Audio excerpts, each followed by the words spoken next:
Big बँगच्या आधी काय होतं, काय कशाचं एक्सप्लोजन झालं, काय झालं त्याच्या आधी काय होतं, काय त्याच्या आधी फक्त असं सगळा काळोखच होता, काय होता. तो म्हणाला की religion is the opium of masses. सर्वज्ञ, सर्व शक्तिमान, सर्व दयाळू जर तो आहे ईश्वर, तर हे सगळं का बघतो तो त्याच्या डोळ्याने. माणसं मरतात ना, कितीतरी माणसं हकनात मरतात, अपघात होतात, युद्ध होतात, युद्ध लागली जातात, मग हे सगळं तो काय बघतो की सायन्सच्या दृष्टीने ही कुठे एव्हिडन्सेस दिसत नाही किंवा काय, तेव्हा त्या लोकांचे अशी मतं येतात की सायन्सच्या पलीकडे सुद्धा काही गोष्टी असतात. जैन काही मानतात, बुद्धदर्शन काही मानतात, सांख्य काही वेगळं सांगतो, नयई काही वेगळं सांगतात, किंवा वेदांत काही वेगळं सांगतात, ख्रिश्चॅनिटी वेगळं सांगते. म्हणजे त्यांच्या त्यांच्या धर्मसंकल्पना वेगवेगळ्या असतील. तर खरं कोणाचं? मग सध्याच्या काळात ईश्वराचे हे शुद्ध स्वरूपाच्या चैतन्याचे स्वरूप आपल्याला पाहायला मिळत नाही. मग त्याच्यावर विश्वास कसा ठेवायचा? आता तुम्हाला न्यूटन दिसतो की गॅलिलिओ दिसतो, त्याचे थेरम दिसतात का नाही दिसतात? पुरावा म्हणजे काय की 100 डिग्री सेल्सिअसला पाणी उकळते, हा पुरावा आहे, सायंटिफिक एव्हिडन्स. तसं देव असल्याचा भक्कम पुरावा काही आहे का?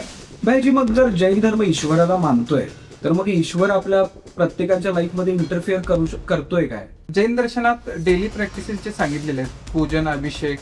मग हे दररोज करण्याची काय गरज, काय मंदिरला रोज यायची काय गरज आहे? जो तर्कहीन श्रद्धा जी असते ना, ती आपल्याला अंधविश्वासाकडे घेऊन जाते. तर्कहीन विश्वास. आणि जेव्हा तर्क कठोर होतो ना, तेव्हा त्याच्यामध्ये संवेदनशीलता राहत नाही. माणूस देवाच्या पाठीवर काय लागतो? भयाने लागतो, लोभाने लागतो, काही ना काय आपल्याला प्राप्त होईल ह्या आशेने लागतो. पण एक शेवटचं स्टेटमेंट करतो की जेव्हा तुम्ही प्युअर कॉन्शियसनेस कडे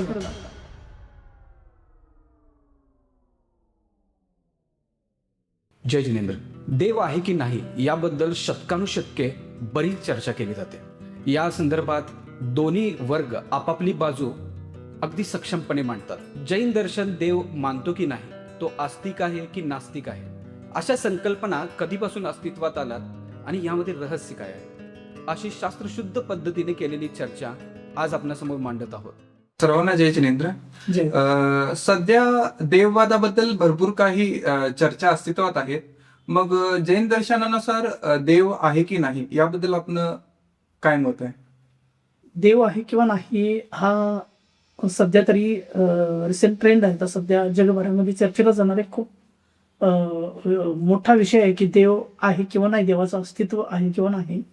देव आहे या बाजूनी आर्ग्युमेंट पण आहेत. त्याच्यामध्ये कॉस्मॉलॉजिकल आर्ग्युमेंट आहे, टिलिओलॉजिकल आर्ग्युमेंट आहे. कॉस्मॉलॉजिकल आर्ग्युमेंट म्हणजे काय की कुठल्या पण एखादी गोष्ट घडली, एखादी घटना घडली किंवा एखादी वस्तू तयार झाली तर त्याचं काही ना काही कारण असतं, काही ना काही कॉज इफेक्ट थिअरी ज्याला म्हणतो ना, तिला आपण कॉस्मॉलॉजिकल इव्हेंट म्हणतो. म्हणजे एवढं सगळं विश्व आहे तर त्या विश्वाचं कुणीतरी आधी कारण असलं पाहिजे.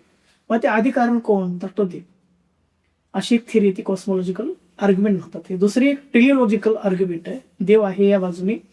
ती अशी सांगते की हे एवढं वेल डिझाईन्ड आहे ना, सगळं वेल डिझाईन्ड आहे. म्हणजे दिवस गळतो, मावळतो, किंवा जगभरामध्ये एक काही घटना एवढ्या परफेक्ट डिझाईनने बनलेले आहे की त्या तशा कशा आहेत. आपलं बॉडीचंच उदाहरण घ्या. बॉडीमध्ये सगळ्या डायजेस्टिव्ह सिस्टम आहे, त्याच्यानंतर एक्सक्रेटरी सिस्टम आहे, सेंट्रल नर्वस सिस्टम आहे, त्याचं काम, त्याच्या रिफ्लेक्स ॲक्शन्स वगैरे किती म्हणजे परफेक्टली होत असतात. तर हे सगळं बनवणारं कुणीतरी असेल. अशा प्रकारचा एक युक्तिवाद, त्याला आपण टिलिओलॉजिकल आर्ग्युमेंट असं म्हणतो. तर ते देव आहे या बाजूने. तिसरं एक आर्ग्युमेंट असं मोरल आर्ग्युमेंट, म्हणजे आपण जे काय समाजमध्ये वावरतो, आपण स्वतःच काही ना काही आपण बंधनं घालून घेतो की हे पाप करू नको, हिंसा करू नको, चोरी करू नको, नको त्या गोष्टी करू नको, पाप करू नको. का? देवाची भीती आहे. तर माणूस चांगलं होण्याची जी प्रेरणा मूळ आहे ना, ती देवाच्या भीतीने एक मोरल आर्ग्युमेंट म्हणून समोर येतं. मग आता हे असं एक आर्ग्युमेंट आहे. आणि त्याच्यानंतर एक चेतनेचा युक्तिवाद म्हणतो आपण ज्याला, कॉन्शियसनेस. म्हणजे हे जेव्हा आपण सगळं जग बघतो ना, त्या जगामध्ये दोनच गोष्टी आहेत, एक प्रकृती आणि एक पुरुष. म्हणजे सांख्य विचार सांगतो तो, जड आणि एक चेतन. म्हणजे जाणणं, पाहणं हे आहे ना, माणूस जाणतो, माणूस अभ्यास करतो, माणूस ज्ञानी आहे, माणसाला कळतं, त्याच्या सेन्सेस आहेत. मग हे कॉन्शियसनेस आला कुठून? तर हे कॉन्शियसनेस कुणी दिला? तर तो चेतनेनं, त्या हायर चेतनेने दिला. तो कोण आहे? तर तो देव आहे. अशी पण एक त्याच्या बाजूनी म्हणजे देव आहे या बाजूनी आर्ग्युमेंट आहे. देव आहे ह्या जगामध्ये देवाचं अस्तित्व आहे, ह्या बाजूनी आर्ग्युमेंट जी दिली जाते त्यामध्ये हा एक चेतनेचा आर्ग्युमेंट आहे. आणि देव नाही या बाजूनी पण काही आर्ग्युमेंट आहेत. देव कसा नाही या जगामध्ये, की असं कोणी असणारच नाही. कारण आता आपण जर विज्ञान तंत्रज्ञान बघितलं तर ते विज्ञान तंत्रज्ञान एवढं प्रगत झालेलं आहे ना, की कुठली पण गोष्ट त्यातला पहिला जो आर्ग्युमेंट दिला जातो देवाच्या विरुद्धचा आर्ग्युमेंट, देव नाही, प्रॉब्लेम ऑफ इव्हिल. जगामध्ये दुष्काळ पडतो, जगामध्ये भूकंप येतात, जगामध्ये युद्ध होतात, कितीतरी लहान लहान मुलं मरतात. तर ते सगळं हा देव जर दयाळू असेल ना, ऑमनीपोटेंट, ऑमनी सायंटिस्ट, ऑमनी काय म्हणतो आपण त्याला, कम्पॅशनेट, सर्वज्ञ, सर्व शक्तिमान, सर्व दयाळू जर तो आहे ईश्वर, तर हे सगळं का बघतो तो त्याच्या डोळ्यांनी? माणसं मरतात ना, कितीतरी माणसं हकनात मरतात, अपघात होतात, युद्ध होतात, युद्ध लादली जातात. मग हे सगळं तो का बघतो? तर हे प्रॉब्लेम ऑफ इव्हिल, हे काउंटर काय आर्ग्युमेंट, देव का नाही हे साबित करणारा पहिला आर्ग्युमेंट प्रॉब्लेम ऑफ इव्हिल आहे. त्याच्यानंतर दुसरा लॅक ऑफ एव्हिडन्स, म्हणजे पुरावाच नाही ना. काय पुरावा दिला तुम्ही? पुरावा म्हणजे काय, की 100 डिग्री सेल्सिअसला पाणी उकळते, हा पुरावा आहे ना, सायंटिफिक एव्हिडन्स आहे. तसं देव असल्याचं भक्कम पुरावा काही आहे काय? काहीच नाही. पुरावा काही नाही. श्रद्धेच्या बळावरती तुम्ही ईश्वर काय करता मानता हे विज्ञान मानत नाही. हा दुसरा म्हणजे काउंटर काय झाला, हा काउंटर argument झाला. देव नाही या बाजूने, म्हणजे याला काय म्हणतो आपण, लॅक ऑफ एव्हिडन्स म्हणतो. तिसरं नैसर्गिक स्पष्टीकरण. आधीच्या काळामध्ये पाऊस पडायचा, नाना प्रकारचे भूकंप व्हायचे, बरोबर. आणि हे सगळं दैवी कोणतरी करतंय असं लोकांची भावना होती. पण आज सगळं आपल्याला जे सायन्स आहे ते सगळं त्याची स्पष्टीकरण देतं. भूकंप का होतं, ग्रहण का होतं, है ना, सूर्याचा प्रकाश, सूर्याचं डिस्टन्स आपल्यापासून किती आहे, ह्याच्या ब्रह्मांडामध्ये किती गॅलेक्सीज आहेत, है ना, सो मेनी, म्हणजे काउंटलेस गॅलेक्सीज आहेत, किती हे सगळं काय करतो आपल्याला आता विज्ञान स्पष्टपणे सांगतं. त्यामुळं देवाचं अस्तित्व नाकारण्यासाठीचा भक्कम पुरावा म्हणजे विज्ञान समोर येतं ना. नैसर्गिक जे स्पष्टीकरण आहेत ना ते सगळे आता काय करतं, आता आपल्याला सध्या विज्ञान देतात. त्यामुळं हा काय म्हणतो आपण तिसरा आर्ग्युमेंट देव नसलेल्याच्या बाबतीत. आणि मग त्याच्यानंतर अनेक धर्मांचा प्रश्न आहे ना, म्हणजे जसं की जैन काही मानतात, बुद्ध दर्शन काही मानतात, सांख्य काही वेगळं सांगतो, नयय काही वेगळं सांगतात, किंवा वेदांत काही वेगळं सांगतात, ख्रिश्चॅनिटी वेगळं सांगते. म्हणजे त्यांच्या धर्मसंकल्पना वेगवेगळ्या असतील. तर खरं कोणाचं? खरं कोणाचं? बरोबर.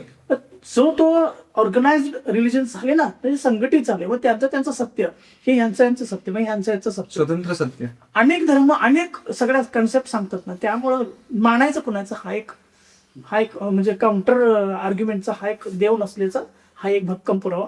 म्हणजे असे खूप सगळे आर्ग्युमेंट बाजूनी पण दिले जातात आणि काउंटरला पण दिले जातात. त्यामुळे आणि मग ह्याच्यामध्ये मग तुम्ही विचारलं की जैन धर्म आस्तिक की नास्तिक, तर तो मूळ भारतीय दर्शनांच्या प्रमाण स्पष्टीकरण प्रमाणे बघितलं तर तो नास्तिक कोटीतला आहे. कारण आस्तिक आणि नास्तिक याची डेफिनेशन जी दर्शनशास्त्राने केली पूर्वी 2500 वर्षापूर्वी, ती अशी केली की जे वेदांना प्रामाण्य म्हणतात, जे वेद प्रामाण्य म्हणतात ते सगळे आस्तिक दर्शन.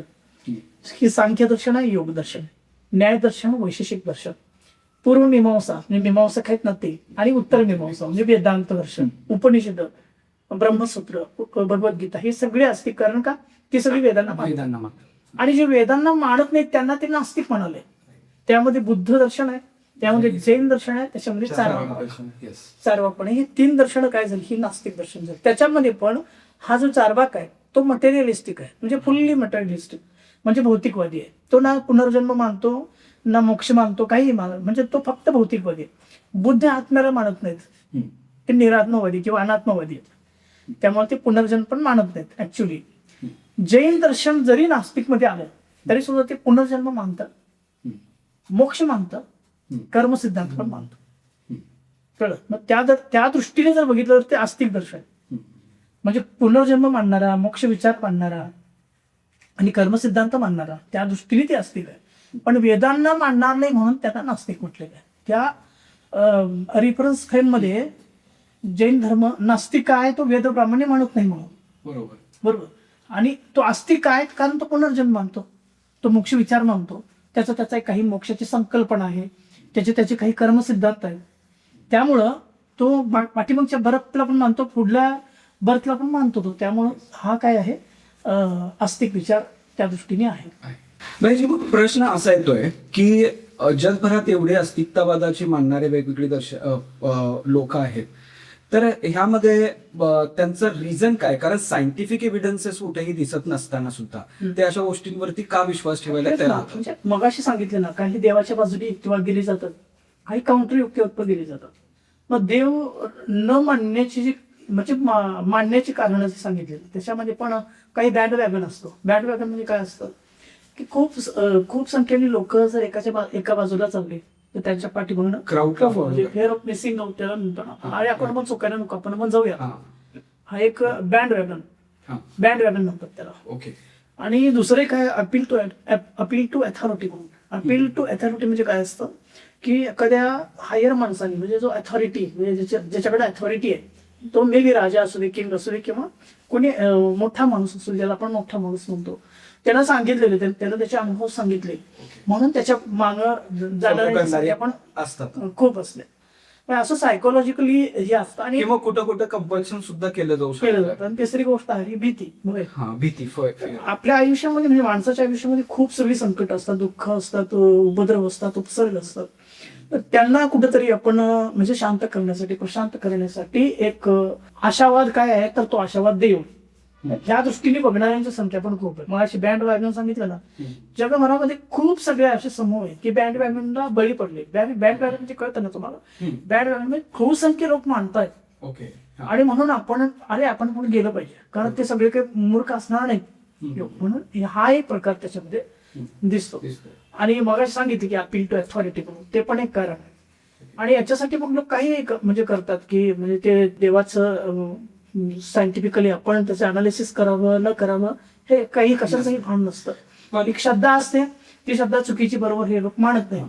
आणि मग अशा प्रकारे मग वेस्टर्न मध्ये वेगळं आणि ईस्टर्न मध्ये वेगळं. ते एक फक्त गॉड मानतात तिकडले लोक, ख्रिश्चनिटी असू दे किंवा इस्लामिक ज्यूज असू, जुडायझम असू दे, कुठले असू दे, इफेक्ट गॉड सर्वशक्तिमान ईश्वर एकच आहे असं ते तिकडली धारणा असते.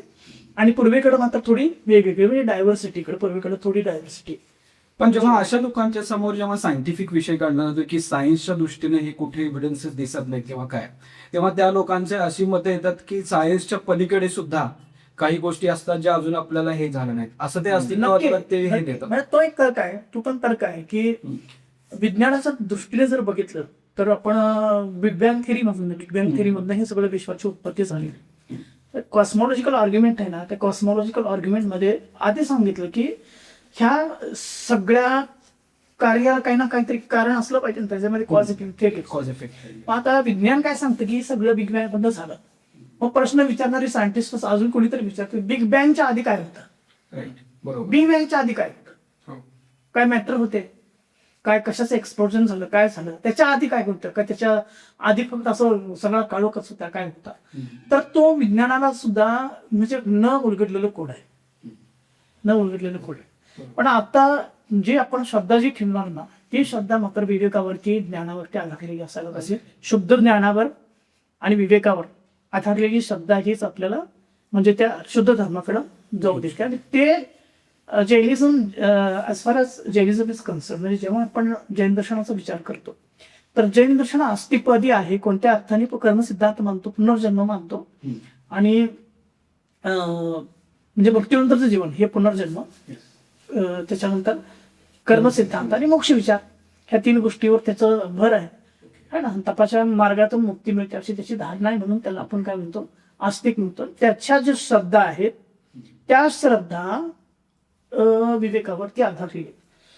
अन्य दर्शनाच्या श्रद्धा विवेकावर आधारल्या नाहीत असं मला म्हणायचं नाही. पण एक जेव्हा आपण जजमेंटल हे काढतो ना, तेव्हा as compared to other school of thoughts Jainism is म्हणजे बेटर वे, म्हणजे तो एक चांगला जीवन दर्शन वाटतो.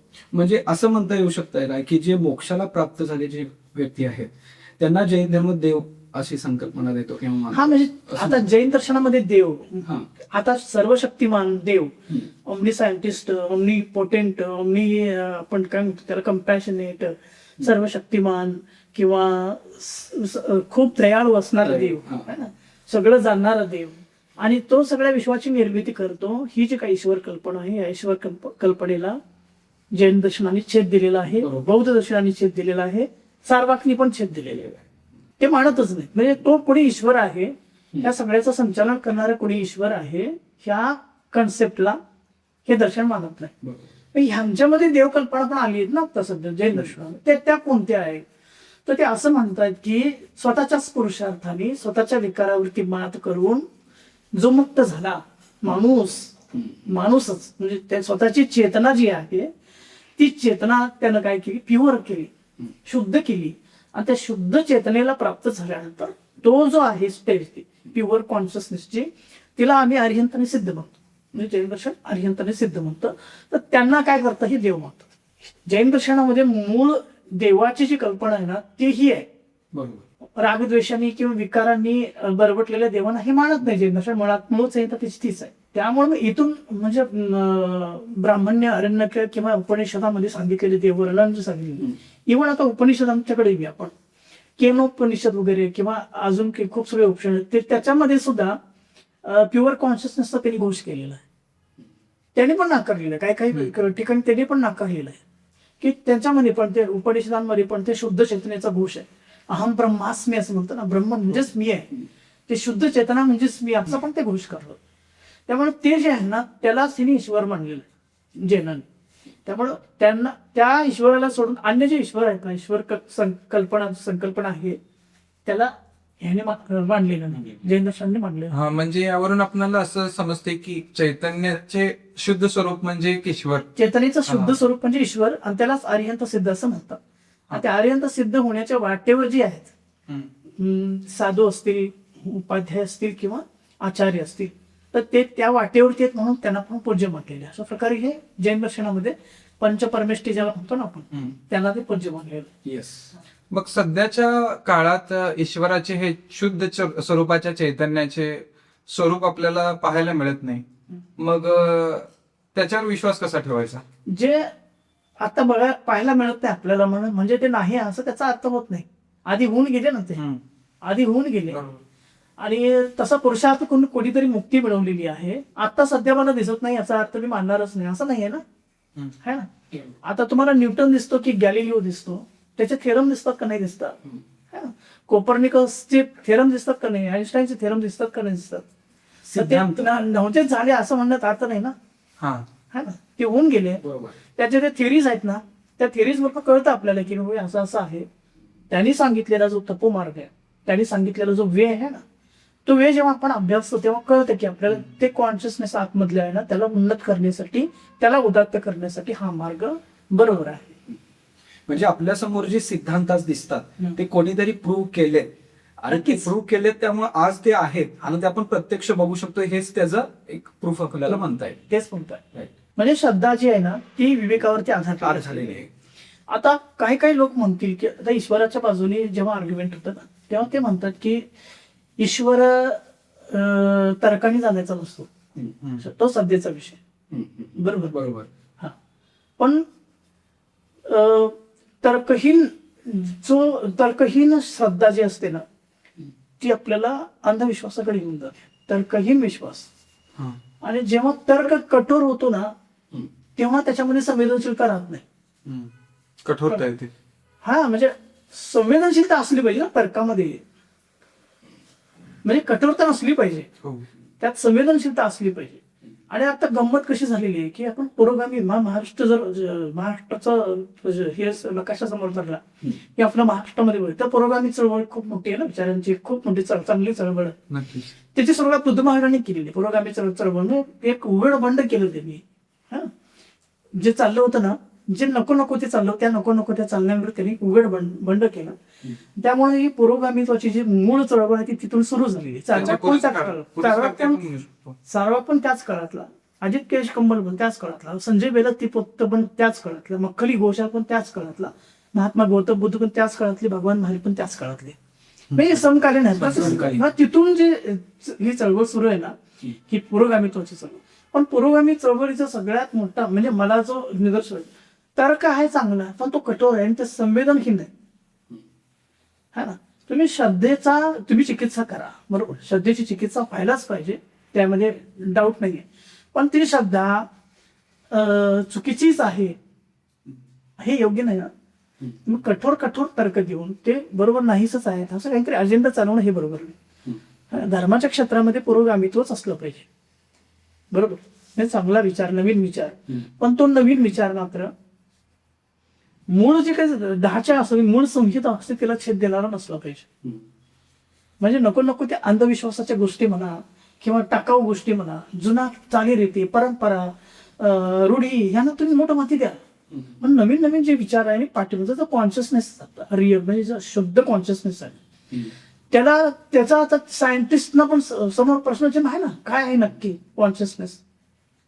आता समोर प्रश्न आहे जगाच्या समोर, आपण काय म्हणतो त्याला, की सिंग्युलॅरिटी म्हणजे काय आहे, हे प्युअर कॉन्शियसनेस म्हणजे काय आहे, क्वांटम एन्टँगलमेंट म्हणजे काय आहे, हे प्रश्नचिन्हच आहे. त्याच्यामध्ये कॉन्शियसनेस आहे ना, तो कुठला वेगळा डायमेन्शन आहे ना. टाइम आणि स्पेसपेक्षा काही वेगळा डायमेन्शन आहे. आपण जाणतो, पाहतो, म्हणजे नक्की काय होतं. आपल्याला अश्रू येतात, आपल्याला दुःख होतं, आपल्याला वेदना जाणवतात, आपण सुखदुःखाचा अनुभव करतो. हे सगळं काही लोक म्हणतात की सगळं मेंदूचं हे डिझायनिंग आहे आतमधलं, पण काही शास्त्रज्ञ म्हणतात नाही, की कॉन्शियसनेस ही वेगळीच गोष्ट आहे. त्यामुळे बऱ्याच अशा गोष्टी आहेत की विज्ञानाला पण ते अजून लक्षात आलेले नाही आहेत.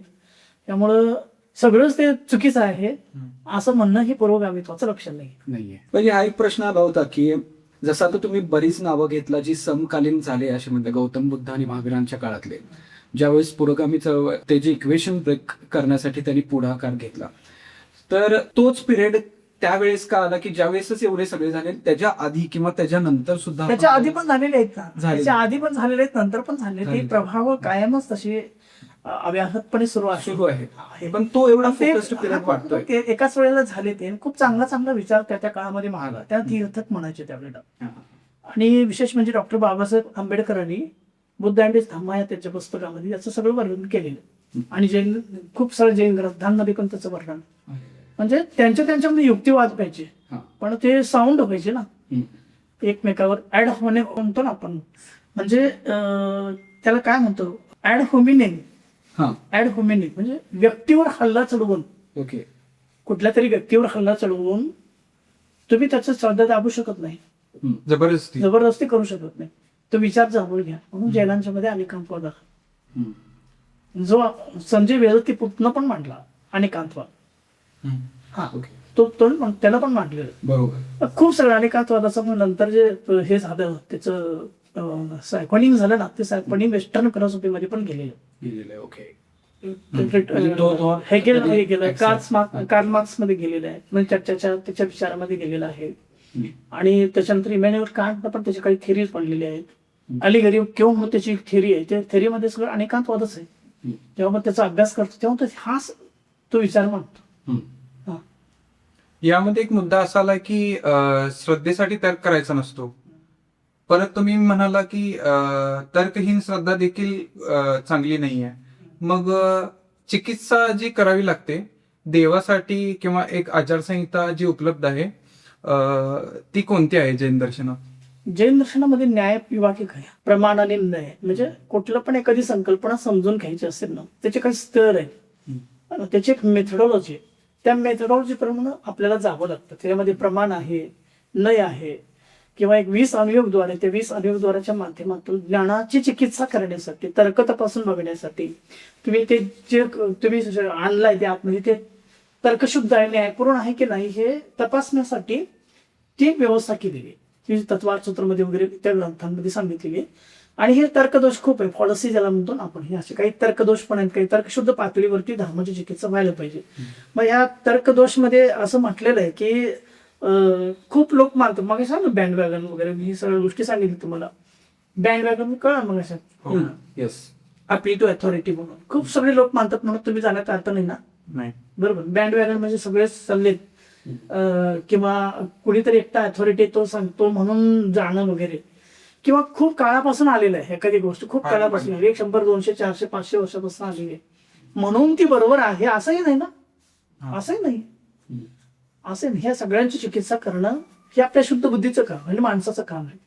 माणसाने तर्कशुद्ध पातळीवर त्या सगळ्या गोष्टीचा विचार करून मग ह्या जे काही धर्मसंहिता आहेत किंवा धर्माच्या श्रद्धेच्या गोष्टी आहेत ना ते त्यांना ते करा. भाईजी, मग जर जैन धर्म ईश्वराला मानतोय तर मग ईश्वर आपल्या प्रत्येकाच्या लाईफमध्ये इंटरफिअर करतोय काय? किंवा त्या गोष्टीत ईश्वर शाप देणे, परत आशीर्वाद देणे, प्रसन्न होणे, ह्या गोष्टी असतात काय? हा हा चांगला प्रश्न आहे की इंटरफरन्स कुणाचाही होत नाही. ऍक्च्युली जैन दर्शनाची अशी मान्यता आहे की तुम्ही जे करता ॲज यू सो सोशली तो पण की जे तुम्ही पेराल तेच तुम्ही उगवणार. त्यामध्ये थर्ड पार्टी म्हणजे जे काय तुम्ही ईश्वर कर्तृत्व म्हणता ना, कुणीतरी अखाशस्थ देवता अदृश्य शक्ती. ती अनालिसिस करते तुमच्या पाप पुण्याचं आणि ती मग तुम्हाला पनिशमेंट देते किंवा तुम्हाला काहीतरी अनुग्रह करते वगैरे. जे शाप आणि अनुग्रहाच्या शक्ती आहेत ना त्या कोणीतरी आकाशस्थ देवता करते. ही जी संकल्पना आहे हिला छेद दिलेला आहे. जैन दर्शन हिला मानत नाहीये मुळात. तिची संकल्पना म्हणजे ही वैदिक जी फिलॉसॉफी त्याच्यापासून ही वेगळी पडली अशी ती मानते. म्हणून ते नास्तिक म्हटले. नास्तिक का म्हटले? ह्या कारणामुळे ईश्वर कर्तृत्व कुणीतरी करणारा ईश्वर आहे, आकाशस्थ देवता कुणीतरी आहे, ह्या गोष्टीला ते मानत नाहीत. म्हणजे जैन दर्शन मानत नाही. मग आता आपण तुमचा पुढला प्रश्न असा होता की मग कशाला करायचं हे सगळं? आपण जे काही अनुष्ठान वगैरे करतो जैन दर्शनाच्या ग्रंथांमध्ये काही अनुष्ठान विधी वगैरे सांगितलेले है ना, ते प्राथमिक भूमिकेवरती जे प्राथमिक साधक असतात ना त्यांच्यासाठी सांगितलेला ग्रहस्थ किंवा श्रावक म्हणतो आपण. हा प्राथमिक साधक आहे ना, मुनी नाही, तो साधक आहे, सर्वात साधक आहे. त्या साधकाला ते अनुष्ठान का सांगितली की त्याच्या माध्यमातून तो ज्याची पूजा करणार आहे आणि हा पूजक आहे आणि पूज्य कोणीतरी आहे तर तो ते काय करणार आहे तर तो कोणी देणार नाही. कारण तो वितराग सर्वज्ञ हेच उद्देश आहे. तो काही देणार नाही, घेणार नाही. त्याला शिव्या शब्द द्या किंवा काही करा, तुम्ही स्तुती करा, त्याचा काही बिघडणार नाही. कारण तो मुक्त झालेला आहे ना, मुक्त झालेला आहे, अनअटॅचड आहे तो. त्याला कसली अटॅचमेंट नाहीये. तुमच्या हाकेला ओही देणार नाही तो इथपर्यंत. पण काय घडतं नेमकं याच्यामध्ये? ह्या जेव्हा आपण या सगळ्या गोष्टी करतो घडते काय की तुमच्या अंतरंगामध्येच तसे काही परिणाम होत असतात, चांगले किंवा वाईट परिणाम. ज्याला आपण अशुभ, विशुद्ध आणि शुद्ध म्हणजे संक्लेश परिणाम ज्याला म्हणतो. संक्लेश परिणाम, विशुद्ध परिणाम आणि शुद्ध परिणाम असे परिणामांची कॅटेगरी. परिणाम हे कळतं ना तुम्हाला?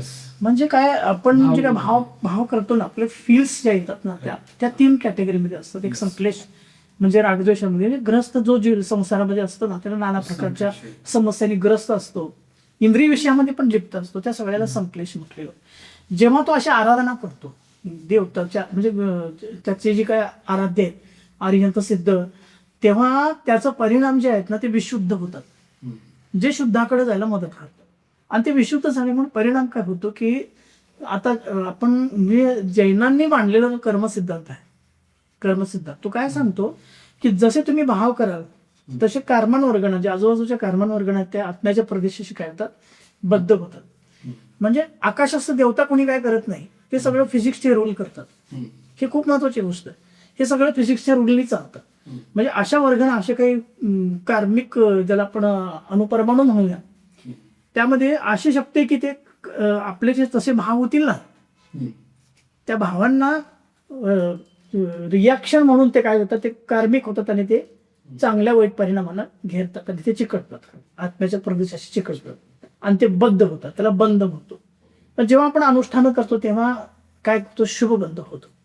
आणि तो शुभबंध काय करतो, तुम्हाला शुद्धाकडे जायला मदत करतो, एवढा त्याचा भाग आहे ना. काही ना काही म्हणजे आर्यंत सिद्धांचं पूजन केल्याने आर्यंत सिद्धच व्हाल ना तुम्ही, शुद्ध मुक्तात्मी व्हाल अशी संकल्पना आहे. आणि त्याच्या पुढली गोष्ट काय की हे सगळं केल्याने माझ्या संसारामध्ये जे दुःख आहेत, संकट आहेत, उपद्रव आहेत, उपसर्ग आहेत, नाना प्रकारचे क्लेश आहेत, हे सगळे दूर होणार काय? हा कडीचा मुद्दा आहे ना. त्याच्याने हे सगळे दूर होतील काय? तर त्याचं उत्तर हो असं. तर हो असं का म्हणतो? तुम्ही म्हणाल की मग तिथं पण ईश्वर कर्तृत्व आले की होय ना, पण तसं नाहीये. तिथं ईश्वर कर्तृत्व काय, तिथं फक्त ते निमित्त आहे, आयडॉल आहे, आदर्श, आयडियल आहे ते. तर त्याला बघून माझ्या मनामध्ये जे भावभावना उत्पन्न होतात ना तेच सगळं काम करत असतात. I am getting my point. म्हणजे जेव्हा शुभभाव होतात ना, शुभभाव होतात तेव्हा ते कार्मिक ज्या वर्गण आहेत ना त्या पण शुभ आपण खेचतो, आपण अट्रॅक्ट करतो आणि त्याच्याने आपलं भविष्य बनतं. हे सगळं कर्मसिद्धांतमध्ये सांगितलेलं आहे. आपण त्याचा एक वेगळा पॉडकास्ट करूया का होतं म्हणजे त्याचे काही क्युरीज आहेत ना हा. त्याचा एक वेगळा पॉडकास्ट बनवूया आपण म्हणजे काय नेमकं घडतं म्हणजे like ही एक खूप आपण- लोकांचं असं गैरसमज आहे हा की जैनाचा देव काही देत नाही घेत नाही ही खरी गोष्ट आहे.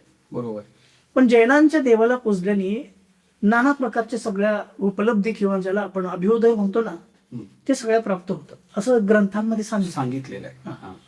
हे म्हणजे हा. सायंटिफिक बेस आपण सायंटिफिकली सुद्धा बघायचं झालं तर एक अशी प्रोसेस येऊ शकते की जी भाव उमटतात म्हणजे कॉज अँड इफेक्ट जो मिळतोय तो अशा पद्धतीने येतोय. क्वांटम फिजिक्स मध्ये सांगितले ऑब्झर्वर जेव्हा बघतो ना हा. पार्टिकलकडे त्या पार्टिकल मध्ये पण काही मुवमेंट होतात हा. होतात का नाही होतात ते क्वांटम फिजिक्स सांगताय Yes. मग तोच भाग आहे ना ह्याच्यामध्ये येतोय. म्हणजे इथं जो श्रद्धाचा विषय आहे जी बिलीफ सिस्टम आहे जैनिझम मध्ये देवाची ती इथं मॅटर करते ती वितरागता मॅटर करते कारण राग द्वेषास रहित रहित असल्यामुळे जे आपण बघतोय जे आपण भाव फील करतोय ते सुद्धा तसे उमटतात आणि रिझल्ट तसे तयार होतात. बरोबर. तर या चर्चेवरून असं लक्षात येते की श्रद्धा ही भावनाप्रधान गोष्ट आहे आणि त्यासाठी हृदयातून चांगल्या भावना येणं गरजेचं आहे. मग जैन दर्शनात डेली प्रॅक्टिसेस जे सांगितलेले आहेत पूजन अभिषेक मग हे दररोज करण्याची काय गरज काय मंदिरला रोज यायची काय गरज आहे असा एक मोठा प्रश्न. हा त्याच्यामध्ये पण एक सायंटिफिक अप्रोच आहे तुमच्या प्रश्नामध्येच ते दडलेलं की आपल्या हृदयामधून जे भावना प्रसृत होत असतात ना त्या प्रसृत होण्यासाठी काही ना काही निमित्त असावं लागतं की जसं की बघा की तुम्ही कुठला तरी एक रोमॅन्टिक चित्रपट बघितला तर रोमांस आतमध्ये येतो का नाही येतो रोमॅन्टिक चित्रपट बघितला एक वीर रसाने भरलेला एखादी कुस्ती असू दे किंवा क्रिकेटची मॅच लागली आणि ते रोमांचक वळणावरती तर तुम्ही ती मॅच बघत असताना तुम्ही रोमांचक होता का नाही होता तुमच्यामध्ये आतमध्ये थ्रिल होतं का नाही होतं का नाही तर ते ट्रिगर होतं ना. म्हणजे आपल्या मेंदूमध्ये जे काही केमिकलचं सेक्रेशन होतं सर डोपा असू दे किंवा सिटोसिन काही असू दे ते सिक्रेट होते कशाने पुढे जे काय चाललंय ना त्याचे.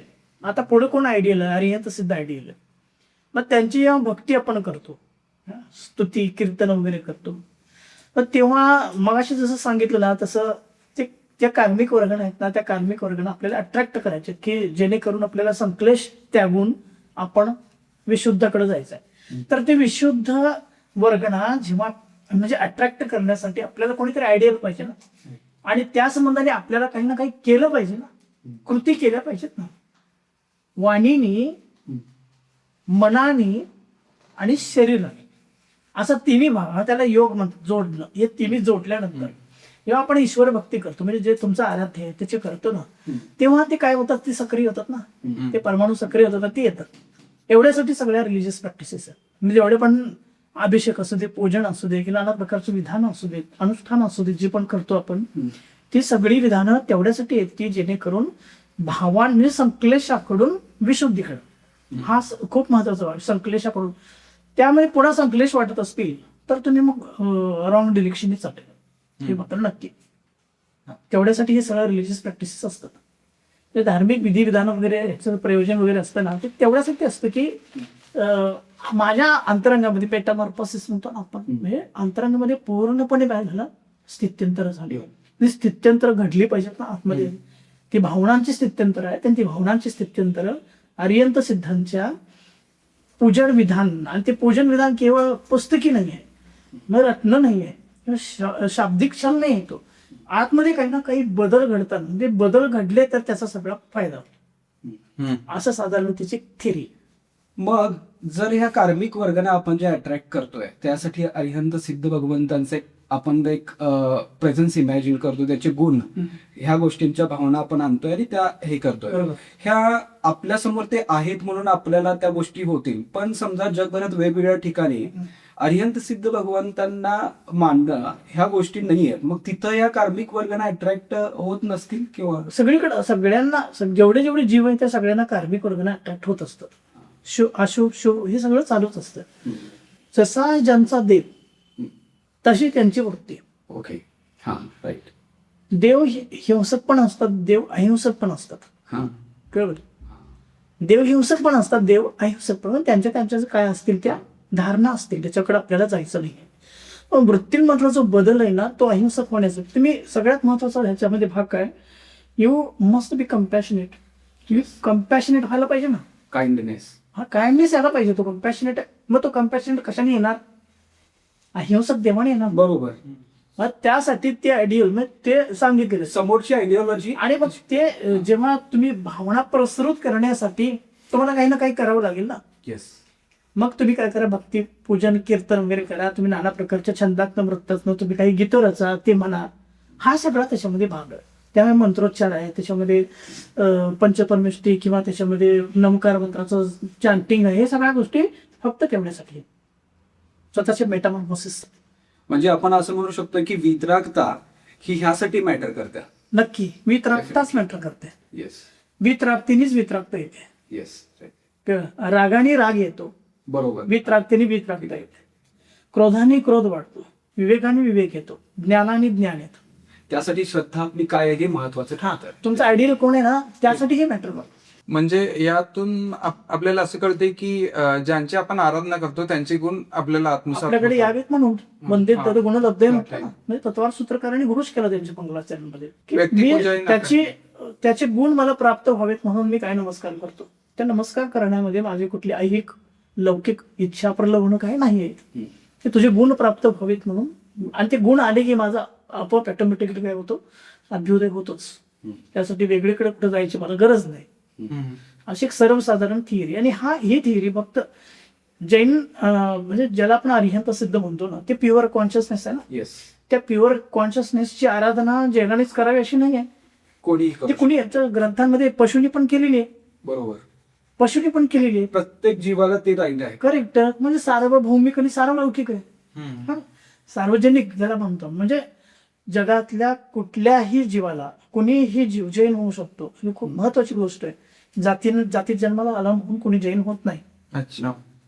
की जैला तो हे अंगी बांधावं लागतं, ते प्राप्त करावं लागतं, तिथपर्यंत जावं लागतं. पशु असू दे किंवा माणूस असू दे, जातीनं जन्माने कुणीही धार्मिक होत नाही. धार्मिक होण्याची प्री कंडिशन आहे की तुम्ही तुमच्या स्वतःवरती जेव्हा विजय मिळवता ना, तो पशु पण असतो, तो स्वतःवरती विजय मिळवतो. ग्रंथांतरी उल्लेख आहे त्याचे. तर तो जैन होतो, तो आराधना करतो. म्हणजे जन्माला आले त्यांना काही प्रिव्हिलेज नाही आहे. कुणालाही प्रिव्हिलेज नाही आहे की प्रिव्हिलेजेड आहे की जैन कुलामध्ये जन्माला आले. एक थोड्या कन्स्ट्रक्ट मध्ये आहे त्याच्यामध्ये हे नाही. पण असं नाही आहे की ते जैन होणार आणि तेच मोक्षाला जाणार, असं नाही आहे. म्हणजे असं विश्वव्यापी तत्वज्ञानाने घडलेलं जैनिझम आहे. आणि ते जैनांना थोडं कळायला हवं. म्हणजे आचरणाच्या पातळीवर धारण करण्यायोग्य हा जैन धर्म आहे. नक्की आहे, नक्की. आणि हा ज्ञानाची परंपरा आहे ना, त्यामध्ये ही मूळ परंपरा ज्ञानाची आहे. त्याच्यामध्ये कर्मकांडाची परंपरा नाही आहे. कर्मकांड ज्याला आपण म्हणतो ना, म्हणजे काही अनुष्ठान करणं, अमुक करणं, तमुक करणं, ह्या सगळ्या गोष्टी आहेत ना, ह्या गोष्टी स्वतःला उन्नत करण्यासाठी, उदात्त करण्यासाठी है ना, त्याची भक्ती करण्यासाठी, त्या भक्तीमध्ये रममाण होण्यासाठी, त्याच्यामध्ये तन्मयता लागते, त्याच्यामध्ये तल्लीनता लागते. ही तल्लीनता तन्मयता नसेल तर मग तुमची भक्ती काय कामाची. अनुष्ठानामध्ये केवळ गुंतून पडलेले पण काही लोक आहेत, त्यामध्ये वारेमाग पैसे खर्च करणारे पण लोक आहेत. है ना, ते नाही आहे ऍक्च्युली. केली ही ज्ञानाची परंपरा. आणि ही भक्ती किंवा आपण जी श्रद्धा आहे ना, ती सगळी ज्ञानावर उभारलेली असायला पाहिजे, असं जैन दर्शनाचा आग्रहच आहे. ही सगळं ज्ञानावर उभारलेलं, विवेकावरती उभारलेलं असलं पाहिजे. त्यामुळे तो स्पेशल ठरतो, दर्शन स्पेशल ठरतं. आता सध्याच्या काळात एक धार्मिक अनुष्ठानांचं प्रमाण खूप वाढलेलं आहे. त्यात उन्माद देखील आलेला आहे, ही एक विपरीत बाजू आहे. तसेच सर्वसामान्यांना मदत करणे, एक मानवता धर्म स्वीकार करणे, गरीब लोकांना आश्रय देणे वगैरे ह्या गोष्टी मग वेगळ्या ठरतात का जैन दर्शनापासून? तुमच्या प्रश्नाचे दोन अंग आहेत. त्यातला मुद्दा क्रमांक 1 पहिला प्रश्न जो विचारला की त्याच्यामध्ये उन्माद किंवा हिस्टेरिया येतोय काय, तर हिस्टेरिया का येतो? हिस्टेरिया येण्याची कारण मार्क्सनं आधी सांगितलेले की धर्म ही अपूची गुळी असं म्हणाला. तो का म्हणाला की त्याच्यामध्ये उन्माद शिरला, चर्चमध्ये उन्माद शिरला, हिस्टेरिया शिरला म्हणून तसं म्हणाल ना. तो म्हणाला की religion is the opium of masses. Before that is the heart, this is the heart of heartless people and the sigh of the oppressed.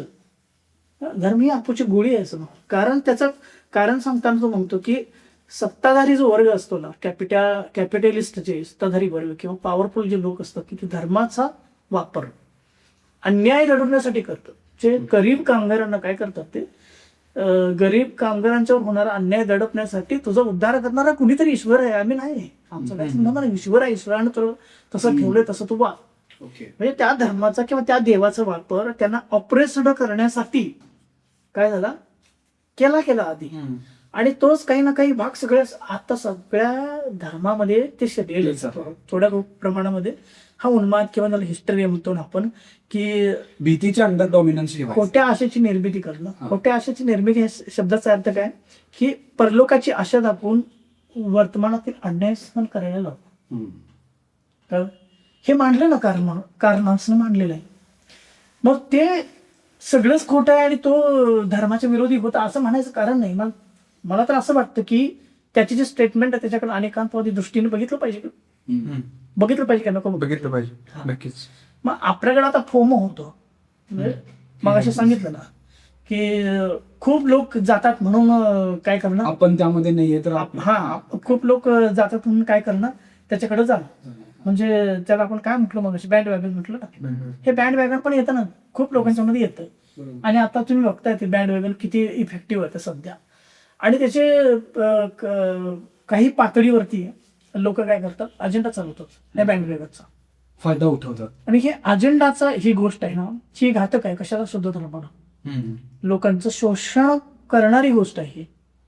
है ना. आता प्रतिगामी आणि पुरोगामी अशा दोन जरी विचार चळवळी असल्या तरी सुद्धा पुरोगामित्वाची कास धरणं आता समाजाला खूप म्हणजे गरज आहे आता सध्या. आणि प्रतिगामित्व ज्याला आपण म्हणतो ना जुन्या चालीरीती खोट्या सगळ्या गोष्टी हिस्टेरिया उन्माद हे सगळं प्रतिगामित्व आहे ना त्याला त्यागणंच इष्ट आहे. त्यामुळे आत्ता जे चाललंय ना तुम्ही काय म्हटलं की विधानं किंवा अमुक तमुक वगैरे त्याच्यामध्ये हिस्टेरिया दिसतो हे संपवलं पाहिजे आणि शुद्ध ज्ञानाची परंपरा चालली पाहिजे. ती शुद्ध ज्ञानाची परंपरा चालवण्यासाठी तुम्हाला काही ना काही अभ्यास केला पाहिजे. म्हणजे ज्ञानाची चळवळ चालवली पाहिजे. आणि ती महावीरांची चळवळ तीच आहे. 24 तीर्थंकरांची चळवळ तीच आहे. जैनिझमची चळवळ तीच आहे. आधीपासून आहे. अनादी काळापासून आहे. ती ज्ञानाची परंपरा आहे. तुम्ही जे अनुष्ठानं करता त्यामध्ये चेंज होत गेले खूप वेळा ज्या ज्या काळामध्ये जे हवं ते चालू होऊन गेलं. पण मूळ जे आहे ना मूळ धारा जी धारा प्रवाहाने आलेली जी परंपरा आहे ती ज्ञानाचीच आहे. ती ज्ञानशून्य तुमचं जे काही कर्मकांड वगैरे आहे ना ते तुम्हाला दुःखामध्ये लोटणार. ते तुम्हाला तुमच्या हाती काहीच लागणार नाही. शुद्ध ज्ञानावर आधारलेली भक्ती आहे ना तीच तुमचा उद्धार करू शकेल असं जैन दर्शन असं सांगतं. दुसरा प्रश्न असा होता की हे स्वतःची धार्मिक पातळी उंच करायची असेल तर ही सगळी अनुष्ठानं करतोय. पण सामाजिक क्षेत्रात मदत वगैरे करण्याबद्दल काय जैन दर्शन विरोध करते की आता ते आपल्या शास्त्रामध्ये पण सांगितलेलं आहे की दयादत्ती वगैरे करणं. म्हणजे तुम्ही तुमचं हृदय जर कम्पॅशन नसले त्याच्यामध्ये काइंडनेस नसला तर तो धार्मिक असूच कसा शकतो सांगा ना. हे आता आपण जे सगळे मुद्दे बघितले म्हणजे देवाचं अस्तित्व आणि नास्तिकतावाद अस्तिकतावाद ह्याच्यामधून जे श्रद्धेचं स्थान आहे ते कशा पद्धतीचं आणि काय आहे जैनिझम मध्ये कशा पद्धतीचं आहे आणि ह्या सगळ्या गोष्टींमधून ओव्हरऑल आपण असं म्हणू शकतो की ह्युमॅनिटी लाईफचा रिस्पेक्ट आणि स्वतःच्या अस्तित्वाला स्वतःच्या एक्झिस्टन्सला एका शुद्धतेच्या उच्चतम पातळीवर घेऊन जाणं हेच सर्वात महत्वाचं. ट्रान्ससेंडेंट म्हणतो पण त्याला ह्युमॅनिटी माणसानं आधी माणूस झालं पाहिजे. धर्माचं पहिलं काम आजच्या परिप्रेक्षेमध्ये माणसानं आधी माणूस झालं पाहिजे. त्या माणसानं ट्रान्ससेंडेंट झालं पाहिजे कशामध्ये ह्युमॅनिटीच्या अत्युच्च लेवलला. तेव्हा त्याला त्याचा प्युअर कॉन्शियसनेस सापडणार. आणि प्युअर कॉन्शियसनेस म्हणजेच काय आर्यन सिद्ध आहे ना. येस प्युअर कॉन्शियसनेस म्हणजेच आर्यन सिद्ध आहे. त्या वाटेवरती त्याला गेलं पाहिजे. आणि त्या वाटेवर जाण्यासाठी मोहाची स्थळ भरपूर आहेत ना. म्हणजे वैराग्याच्या मार्गावरती पण मोहाची स्थळ भरपूर असतात. त्याच्यामध्ये फेम कधीतरी येतो. त्याच्यामध्ये कधी म्हणजे अशा खूप सगळी मोहाची स्थळ आहेत. देखावा आणि प्रदर्शन पण खूप सगळे येतात ना त्याच्यामध्ये. मग त्याला लांघून जेव्हा ट्रान्सडेंटल ट्रूथ जेव्हा आपण म्हणतो प्युअर कॉन्शियसनेस तर तिथपर्यंत पोहोचण्यासाठी तुम्हाला तिथं जावं लागलं. आणि तिथे श्रद्धा काम करते. आपला मूळ प्रश्न होता आस्तिक की देव मानतो की नाही मानतो. तर त्या परिप्रेक्षेमध्ये त्या रिफरन्स फ्रेमनी जर बघायला गेलं जैनांचा तर तो आस्तिक आहे. कारण तो कॉन्शियसनेस मानतो आणि अशुद्ध कॉन्शियसनेस कडून शुद्ध कॉन्शियसनेस कडे जाण्याचा त्याचा जो पर्टिक्युलर प्रवास आहे ना तो त्यांनी त्यांच्या ग्रंथामध्ये मांडलेला आहे. फक्त काय नास्तिक का म्हटलेलं आहे की आकाशस्थ कुणीतरी देवता किंवा अन्य कुणीतरी रागीत विषय आपण देवता म्हणतो ना, विकाराने ग्रस्त असलेली देवता, ही शस्त्रास्त्रांनी सहित आहे, हिंसक आहे. त्या देवतेची आराधना वगैरे करून माणसाची प्रतिष्ठा काही फळाला जात नाही किंवा तिची काही प्रतिष्ठा होत नाही आणि माणूस काही उत्थानाला प्राप्त होत नाही. जेव्हा तो माणूस स्वतःच्या अंतरात्म्यामध्ये डोकवेल आणि स्वतःच्या आतमधल्या चेतनेला जागृत करेल, त्या चेतनेचा विकास करेल, ती चेतना उन्नत अवस्थेला नेईल आणि त्या चेतनेला उन्नत अवस्थेला नेण्यासाठी त्याला अरिहंत जे काही प्युअर कॉन्शियसनेसचा स्तर आहे ज्याला आपण म्हणतो, त्याचा ते एक डायमेन्शन वेगळा आहे प्युअर कॉन्शियसनेसचं. तर तिथं जाण्यासाठी मात्र त्याला बाकी त्या दृष्टिकोनाने त्या पर्स्पेक्टिव्हने त्याच्याकडे बघितलं पाहिजे. आणि ह्या दृष्टीने जैन दर्शन जे आहे ते असं आस्तिकवादी आहे आणि वेदांना मानत नाही म्हणून ते नास्तिक या अपेक्षेने सांगितलेलं. आत्म्याच्या शुद्ध पातळीवर जाण्यासाठी त्या स्तरावर जे पोचलेले आहेत त्यांना आदर्श बनवून त्यांच्यासारखंच बनण्यासाठी, त्यांचे गुण प्राप्त करण्यासाठी केलेला सर्व प्रयत्न हा जैन धर्मानुसार सांगितलं. धार्मिकता या आणि शेवटचं ह्याच्याकडे सांगितलं लागतो. की ह्याच्यामध्ये माणूस देवाच्या पाठीमागे काय लागतो, भयाने लागतो, लोभाने लागतो, काही ना काही आपल्याला प्राप्त होईल ह्या आशेने लागतो. पण एक शेवटचं स्टेटमेंट करतो की जेव्हा तुम्ही प्युअर कॉन्शियसनेस कडे जाता, तुमचं जे काय दमित झालेली चेतना आहे हा, किंवा सुप्तावस्थेतल्या चेतनेकडून त्या शुद्ध चेतनेकडून जेव्हा अशी वाटचाल करता जेव्हा, तेव्हा तुमची संकट दुःख वगैरे आपण गळून पडतात. काय होतात ते हळूहळू तुमच्यातलं ते बाहेरचं जे काय दुःखाचं स्रोत आहेत ना, ती सगळी संपत पण जातात ना. तुम्ही फक्त काय ते अगदी दुसऱ्या भाषेत सांगायचं, धर्मनिर्जर होत झाली की आपाप तुमची जी काय दुःखाची स्रोत ज्याला म्हणतो, the source of unhappiness, the source of sorrow ज्याला म्हणतो ना, त्याची बीज सगळी गळून गेली तर काय विषय संपला ना. आनंदाच्या साम्राज्यामध्ये तुम्ही प्रवेश करता. त्या आनंदाच्या साम्राज्यासाठी किंवा सुखासाठी अन्य जे काय सोर्सेस आहेत ना, जे जो करतात म्हणून त्याला बँड वॅगन म्हणतो, त्या बँड वॅगन मध्ये फसायचं नाही है ना. अपील टू अथॉरिटी ज्याला म्हटलं मगाशी आपण, कोणीतरी करतो म्हणून, एक मोठा पुरुष करतो म्हणून करणं हे पण योग्य नाही. अशा खूप सगळ्या गोष्टी आहेत ना, त्या फोमोमधनं बाहेर, फिअर ऑफ मिसिंग आउट ज्याला आपण म्हणतो, फोमो, ते हर्ड मेंटॅलिटी ज्याला म्हणतो आपण, त्या सगळ्या गोष्टींचा त्याग करून जेव्हा तुम्ही अंतरंगामध्ये डोकावल तेव्हा तुमचं चेतना जिथे दिसणार आहे. हा त्याचा शेवटचा आस्पेक्ट. तर आज आपण वकील बहेजींच्या बरोबर अथेइझम, थेइझम, देवाचे अस्तित्व, जैन धर्मामध्ये देवाचे श्रद्धास्थान, ह्या सर्व गोष्टींबद्दल डिटेलमध्ये चर्चा केली. अशाच काही महत्त्वपूर्ण विषयांसाठी आपण पुन्हा भेटूया. तोपर्यंत जय जिनेंद्र.